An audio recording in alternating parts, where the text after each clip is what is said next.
दोस्तों आज आपको सुनाने जा रहा अभागा बुनकर पंचतंत्र की कहानी को जरूर सुने। एक नगर में एक बुनकर रहता था। उनका नाम सैम्बलिक था। वह बुनाई में निपुण था। उसकी कारीगरी उत्कृष्ट थी।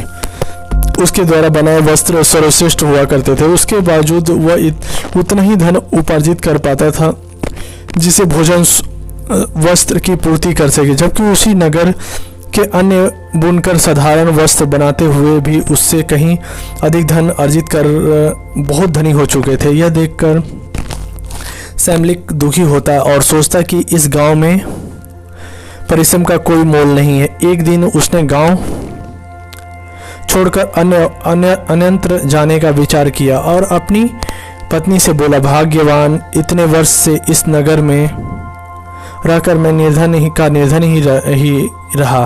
कदाचित यह नगर मेरे लिए भाग्यशाली नहीं है, इसलिए मेरा परिश्रम का प्रतिफल प्रदान नहीं करता। मैं अपने प्रदेश जाकर धन अर्जित करूंगा। और उसकी बात सुनकर पत्नी बोली, नाथ, भाग्य में धन प्राप्ति लिखा होगा तो यहाँ भी हो जाएगा। इसके लिए प्रदेश जाने की क्या आवश्यकता है। मेरी मानो तो यहीं कार्य करते रहो, विश्वास रखो। एक दिन ईश्वर हमारा भाग्य पलट देगा। परंतु सैम्बलिक नहीं माना। बोला, नहीं, अब मैंने मन बना लिया है। अब मैं प्रदेश जाकर ही उद्यम करूंगा और धन संचय कर ही लौटूंगा। कुछ दिन पश्चात सैम्बलिक बर्दवानपुर चला गया और वहां उसने अपना बुनाई का कार्य पुनः स्थापित किया और वहां उसका भाग्य चमक उठा और वह उन्नति करता गया। 3 वर्ष के भीतर उसने 300 स्वर्ण मुद्राएं अर्जित कर ली। वह अपने नगर लौटने की तैयारी में लग गया और वह अपने नगरवासियों को दिखाना चाहता था कि वह कितना सफल है। एक सुबह वह 300 सोने की मुद्रा लेकर अपने नगर की ओर रवाना हो गया। दिन भर चलता रहा। रास्ता लंबा था। दिन ढल गया किंतु वह नगर नहीं पहुंच पाया। रात उसने एक पेड़ के ऊपर बिताई। आंख लग गई तो उसने स्वप्न में 2 देव वार्तालाप करते दिखाई पड़े। एक ने कहा था, हे पौरुष, तुमने सैम्बलिक को 300 स्वर्ण मुद्रा क्यों दी? तुम्हें तो ज्ञात है कि उसके पास भोजन वस्त्र के अधिक धन नहीं ठहर सकता।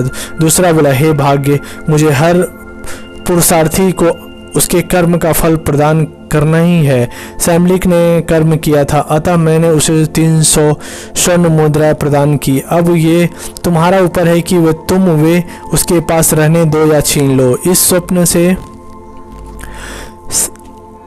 सैम्बलिक की नींद टूट गई। उसने देखा कि उसके स्वर्ण मुद्राएं नदारत है। इतने वर्ष तक किए गए परिश्रम से अर्जित धन एक क्षण में ही चले जाने से वह बहुत दुखी हुआ। अब वह क्या मुंह लेकर अपने नगर जाऊंगा। इतने वर्ष में उपरांत भी मुझे खाली हाथ देख सब मेरा मखौला उड़ाएंगे। पत्नी भी दुखी होगी, इसलिए मेरा बर्दवानपुर लौट जाना ही उचित है। यह सोचकर वह बर्दवानपुर लौट गया और वहां उसने पहले से भी अधिक परिश्रम किया और 1 वर्ष में 500 स्वर्ण मुद्राएं मोहरे अर्जित कर ली। वे मुद्रा लेकर वह अपने नगर की ओर रवाना हो गया। रास्ते में फिर रात घिर गई किंतु वह रुका नहीं बल्कि चलता गया। चलते चलते ही उसने पुनः 2 देव वार्तालाप करते हुए सुनाई पड़े। पहला खा रहा था, हे पुरुष, सैम्बलिक के पास भोजन वस्त्र से अधिक धन संचय हो ही नहीं सकता, फिर तुमने उसे 500 स्वर्ण मुद्राएं क्यों दी? दूसरा ने कहा, हे भाग्य, कर्म का फल मैं एक बार अवश्य देता हूँ, इसलिए मैंने दिया। अब तुम्हारे ऊपर है कि तुम वे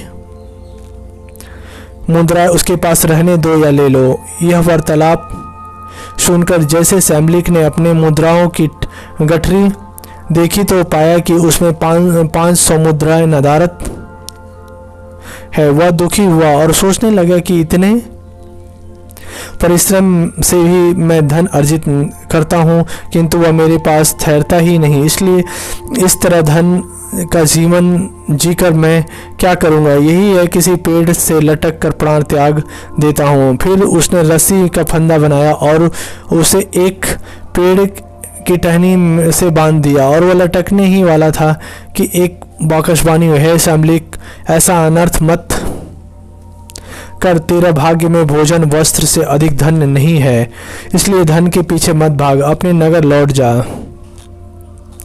और परिवार के साथ सुख का जीवन व्यतीत कर। यदि तुम्हें कुछ चाहिए तो मुझसे वरदान में मांग ले, मुझे वरदान में प्रचुर धन दे दो। शैमलिक बोला, किंतु मेरे भाग्य में धन का सुख है ही नहीं, तो धन तो उपयोग ना कर सके, वैसे धन लेकर क्या करेगा?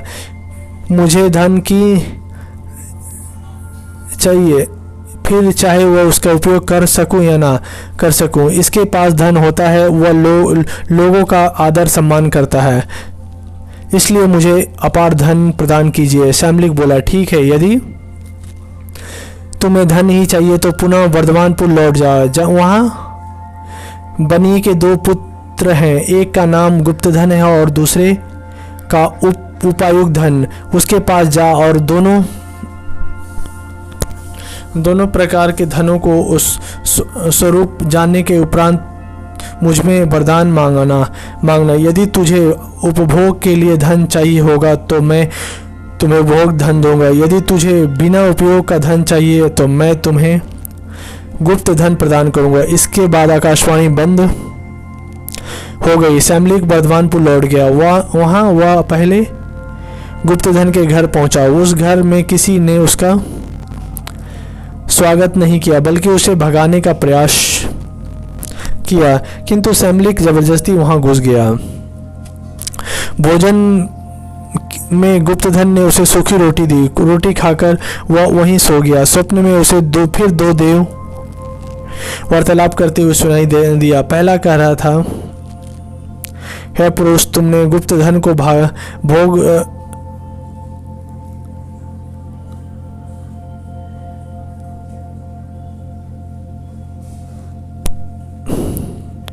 दो देव वार्तालाप करते हुए कह रहा था कि हे पुरुष, तुम गुप्तधन को भोग से इतना अधिक धन क्यों देते हो? आज उसने शैमलिक को रोटी दे दी, अब वो व्यर्थ धन की क्षति पूर्ण कैसे करेगा? पौरुष ने उत्तर दिया, इसमें मेरी कोई दोष नहीं है। पुरुष के हाथों धर्म पालन करवाना मेरा कर्तव्य है, उसका फल देना मेरा अधीन है। अगले दिन गुप्तधन पेचिश से परेशान रहा। दिन भर वह कुछ खा नहीं पाया और इस तरह से उसकी क्षति पूर्ण हुई। शैमलिक अब उपभोक्त धन के घर आ गया। उस घर में उसका खूब स्वागत सत्कार किया गया। भोजन में स्वादिष्ट पकवान परोसे गए। सोने के लिए मखमली सैया दी गई। शैमलिक प्रसन्न था। जब वह सोने गया तो उसने पुनः 2 देव वार्तालाप सुनाई पड़े। पहला कह रहा था, हे पुरुष, शैमलिक के स्वागत सत्कार में उपभोक्त धन द्वारा अत्यधिक धन व्यर्थ किया गया, अब इसके क्षतिपूर्ण कैसे होगी?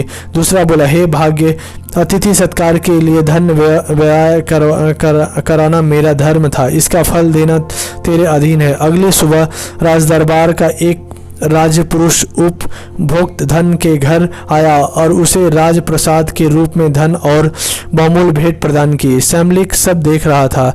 गुप्त धन और उपभोक्त धन के घर में अपने अनुभव को देखकर उसने विचार किया कि ऐसा धन का संचय करने का क्या लाभ जिसका उपभोग ही ना किया जा सके। धन वही श्रेष्ठ है जो उपभोग में लाया जा सके, इसलिए संचय रहित उपभोक्त धन गुप्त धन से श्रेष्ठ है।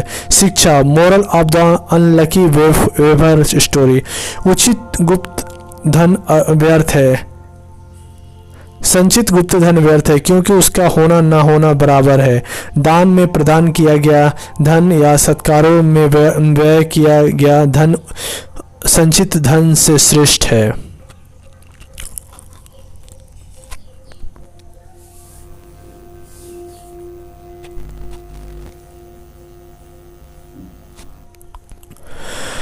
और अधिक अच्छी कहानी सुनने के लिए मेरे चैनल को सब्सक्राइब करें। आप सभी का बहुत बहुत धन्यवाद। मेरी कहानी अगर अच्छा लगे तो आप शेयर कमेंट्स भी करें। धन्यवाद।